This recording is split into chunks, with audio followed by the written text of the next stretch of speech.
क्या माता सीता मंदोदरी की पुत्री थी? माता सीता के जन्म की कहानी। रावण राक्षस कुल का था, इसीलिए वह पूरे ब्रह्मांड पर राज करना चाहता था। वह सबसे ज्यादा ताकतवर बनना चाहता था। यही लालसा लेकर वह एक बार भगवान ब्रह्मा की तपस्या करता है। उसकी कड़ी तपस्या से ब्रह्मा जी खुश हो जाते हैं और उसे वरदान मांगने के लिए कहते हैं। तब रावण ब्रह्मा जी को कहते हैं कि मुझे अमर होने का वरदान दे दीजिए। ब्रह्मा जी कहते हैं कि मैं तुम्हें यह नहीं दे सकता, इसके अलावा दूसरा वरदान मांग सकते हो। वह वरदान मांगता है कि मुझे सुर, असुर, नाग, कन्या, भूत, पिशाच कोई भी ना मार सके, ऐसा वरदान दे दीजिए। लेकिन इन जीवों में वह मनुष्य का नाम लेना भूल जाता है। यही कारण था कि रावण को मारने के लिए स्वयं भगवान विष्णु राम के रूप में, मनुष्य रूप में धरती पर जन्म लेते हैं और रावण का वध करते हैं। भगवान ब्रह्मा से वरदान पाने के बाद रावण चारों तरफ हाहाकार मचाने लगता है। वह सभी की हत्या करने लगता है। भूलवश उससे ऋषि मुनियों की भी हत्या हो जाती है। रावण को ऋषि मुनियों को मारना उचित नहीं लगता है, इसीलिए वह ऋषि मुनियों के रक्त को एक कमंडल में इकट्ठा कर उसे अपने साथ ले जाता है।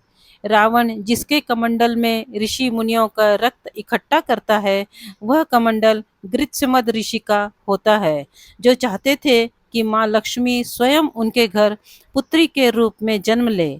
इसीलिए माँ लक्ष्मी को प्रसन्न करने के लिए वे प्रतिदिन कुश के अग्रभाग से एक कमंडल में मंत्रोच्चारण के साथ दूध की बूंदें डालते थे। रावण ने इसी स्थान पर ऋषि मुनियों का वध किया था और अपनी गलती का एहसास होने पर वह भूलवश इसी गृत्समद ऋषि के कमंडल में उन ऋषियों के रक्त को एकत्रित कर लेता है।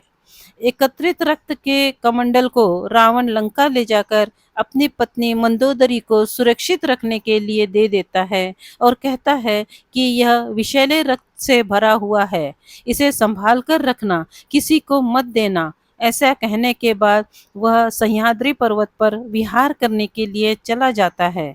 मंदोदरी को स्वयं की इस तरह उपेक्षा करके रावण का विहार करने चले जाना अच्छा नहीं लगा और वह क्रोधवश कमंडल के रक्त को विष समझकर पी जाती है। उसको पीने के बाद मंदोदरी की मृत्यु तो नहीं होती, लेकिन कुछ दिन के बाद वह गर्भवती हो जाती है।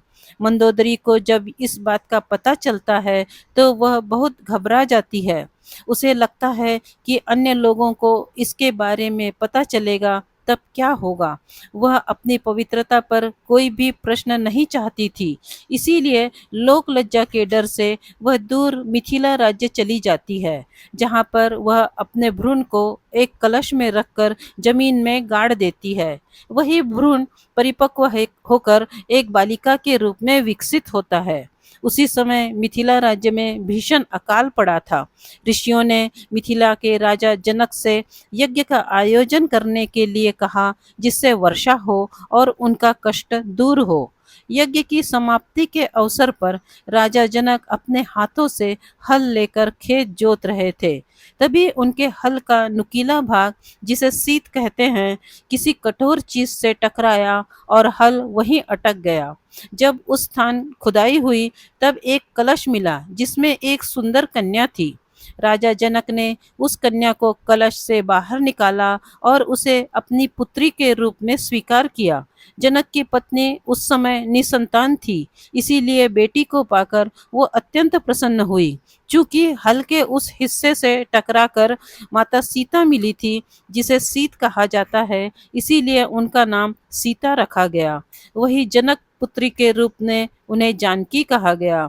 माता सीता को धरती पुत्री भी कहा जाता है।